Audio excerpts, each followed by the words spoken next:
Hola, ¿qué tal estáis? ¿Cómo va todo? Bueno, en el vídeo de hoy vamos a ver los lanzamientos del mes de abril, que promete ser variadito, hay un poquito de todo, desde aventuras con puzzles complejos de corte más clásico en primera persona, hasta historias emotivas que os toquen el corazoncito, de lágrima fácil. Incluso si os apetece desconectar y dar un paseo por paisajes sobrecogedores y no tenéis dinero para permitiros un billete de avión al otro lado del mundo, pues también hay algo para vosotros. Así que he traído una selección de 5 juegos y espero que alguno de ellos os interese y le queráis hincar el diente durante este mes. Así que sin más rodeos, vamos allá con los lanzamientos de abril.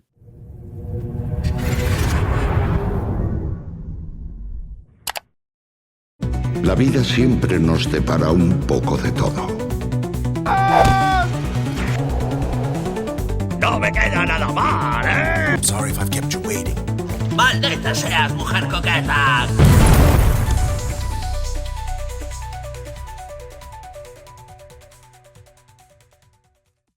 Y empezamos el mes con Coira, un juego que se anunció para el 17 de abril, pero contra pronóstico y algo que no es habitual en la industria del videojuego, parece ser que se ha adelantado y esta vez va a salir el 1 de abril, el primer día de este mes. Y es un juego que promete tocarte el corazoncito, es de estos juegos cute, con una estética muy llamativa, muy minimal, que se asemeja a un cuento infantil, y ha sido desarrollado por el estudio belga Tolima y publicado por Dontnod, que sabéis que es el estudio que estuvo detrás de Life is Strange, también de Vampire. Es un estudio francés, también un sello que publica juegos de otros estudios, que suelen abundar en propuestas sobre todo emotivas o que tienen una carga narrativa potente. En este juego parece ser que formamos un vínculo emocional con un cachorrito, con un perro en un bosque encantado, que nos va a ayudar a resolver una serie de puzzles que tienen pinta de ser sencillos, al menos por lo que se ve en las imágenes del tráiler. Como digo, tiene un apartado artístico bastante adorable, las animaciones, por cierto, están hechas a mano, algo que también se está poniendo, parece ser, de moda, ¿no? Últimamente en muchas propuestas indie, ¿no? El hecho de volver a cierta artesanía o método artesanal de animación en los videojuegos, y que consta de una música inmersiva, melancólica, que yo creo que también llama bastante la atención. Me recuerda un poco a juegos más recientes como Snufkin Melody of Moomin Valley, que lo tenéis, si no recuerdo mal, en físico para Switch, también lo tenéis obviamente en PC, o algunos juegos con un componente artístico potente, como los desarrollados, por ejemplo,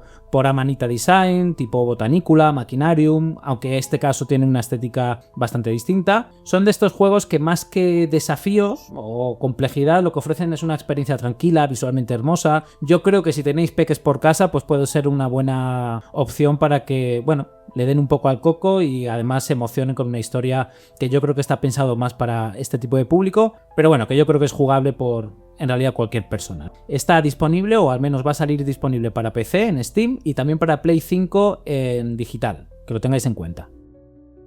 El siguiente juego es Blueprints, que está anunciado para el 10 de abril. Si te gusta que los juegos te sorprendan constantemente, yo creo que Blueprints puede ser un juego que te llame la atención. Ahora veremos por qué. El juego ha sido desarrollado por Dogubomb y publicado por Raw Fury. El juego transcurre en una gran mansión y el jugador, cada vez que quiera acceder a una nueva estancia, cuando abre la puerta tiene que elegir qué habitación es la que se va a encontrar. Pues puede elegir, por ejemplo, la cocina, cuarto de baño, salón, etc. Hay un montón de habitaciones entre las que se puede elegir. Con lo que el mapa de la mansión va variando a medida que el jugador va avanzando, ¿no? O sea, depende de las decisiones que vas tomando sobre la marcha que el mapa se va configurando. Esto se resetea con cada amanecer. Cuando el día termina, cuando el jugador pulsa el botón para que el día acabe, el mapa de la mansión se vacía, vuelve a estar otra vez en blanco y el jugador tiene que volver a recorrer todo ese espacio eligiendo qué habitaciones, y con ello va resolviendo distintos puzzles, cogiendo objetos, etc. Digamos que el jugador está inmerso en un continuo bucle temporal, como el día de la marmota, ¿no? El objetivo final es dar con la misteriosa habitación 46,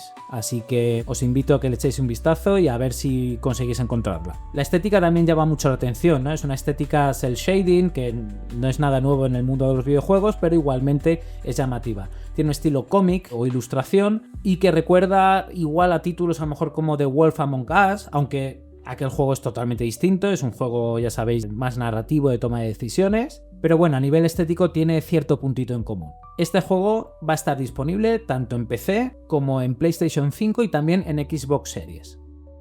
El 15 de abril llega la segunda parte de Lost Records Bloom and Rage, en este caso la cinta 2 o Tape 2, que es como lo han llamado ellos. Si os gustan las historias emotivas, de madurez, tipo Life is Strange, este juego igual os puede interesar. No en vano, detrás de Lost Records está el estudio Dontnod, ya sabéis, ¿no? El estudio que estaba originalmente detrás de la saga Life is Strange y que, bueno, tras romper relaciones con Square Enix, han tomado un camino diferente. Aquella saga, la de Life is Strange, se lo han dejado a otros estudios y ellos se han dedicado a hacer juegos nuevos con resultados un poco irregulares, pero parece que este Lost Records, o al menos la primera parte que ya está disponible, que lo ha jugado mucha gente, ha tenido bastante buena recepción, así que merece la pena darle una oportunidad a esta segunda parte que concluirá la historia. Como sabéis, este estudio está especializado en traernos dramas adolescentes y este no es un caso distinto. Aquí seguimos la vida de 4 amigas de alrededor de los 40 años que deben enfrentarse a un secreto de su adolescencia. El arco temporal discurre en 2 líneas, una en 1995 cuando ellas eran adolescentes y el año 2022 que sería como el presente en el juego. Estas 2 líneas se van mezclando y se van solapando. Gráficamente se nota bastante el uso del Unreal Engine 5, de este motor. No es un juego ultra puntero, tampoco este tipo de juegos suelen serlo, me refiero a nivel gráfico,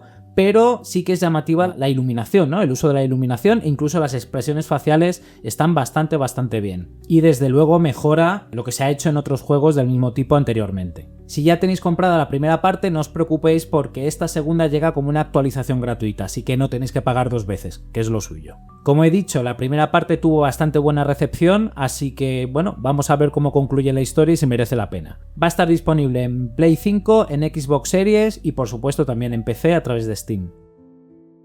El mismo día, el 15 de abril, también sale una propuesta que igual a algunos os llamará la atención. Si te gusta perderte en mundos hermosos y simplemente disfrutar de la exploración, Lashfoil Photography Sim es el juego perfecto para ti. Estamos hablando de un walking simulator en primera persona donde la mecánica principal es hacer fotos con tu cámara. Ha sido desarrollado por Matt Newell, una única persona, y publicado por Annapurna Interactive, que sabéis que nos tienen acostumbrados a propuestas distintas con alto componente artístico. Es básicamente un simulador de cómo ser fotógrafo en plena naturaleza, pero no en plan shooter on rails como Pokémon Snap y juegos similares, sino con libre movimiento por el escenario, es decir, el componente de exploración va a ser bastante importante al parecer. Es un juego sin presiones, aquí no hay enemigos, no hay objetivos urgentes, solo tú y el entorno. Se podrán visitar espacios naturales de Japón, Australia, los Alpes y otros lugares. El célebre modo foto hecho juego.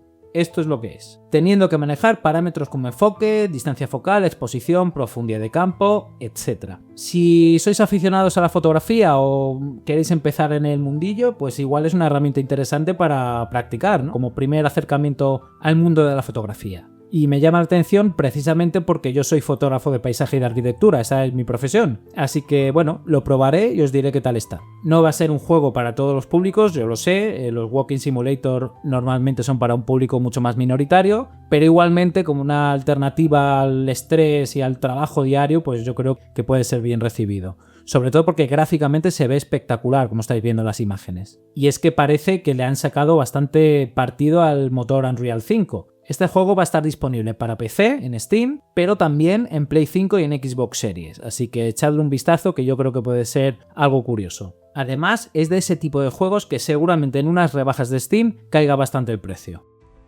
Y llegamos al juego que personalmente más espero en este mes, que es Hammerthorn, el legado del explorador. Es un juego que sale el 24 de abril, por cierto en formato físico, todos los anteriores que he nombrado en principio solo lo hacen en digital, y este no es un juego nuevo en realidad, sino que es un remake del clásico del año 1999 y que además, como curiosidad, fue el primer videojuego de Benoît Sokal, que es el creador de la saga Siberia. Por si no lo conocíais, Benoît Sokal era un dibujante de cómic belga que hizo su primera incursión en el mundo de los videojuegos con este Hammerthorn, con el original del año 99, pero que se hizo mucho más famoso con la saga Siberia que todos conocemos, aunque este Hammerthorn tiene algunos elementos muy interesantes y que luego seguirá explorando en la saga posterior. A este juego le pasó lo mismo que le pasó a otros muchos juegos, sobre todo desarrollados por la compañía francesa Microids alrededor de los años 2000, que es que con el salto al 3D sí que es cierto que son juegos que no han envejecido muy bien, sobre todo el modelado de los personajes a día de hoy está totalmente desfasado. Y bueno, sí, en aquel momento llamaban mucho la atención los fondos sobre todo, o algunos elementos que estaban pre-renderizados. Pero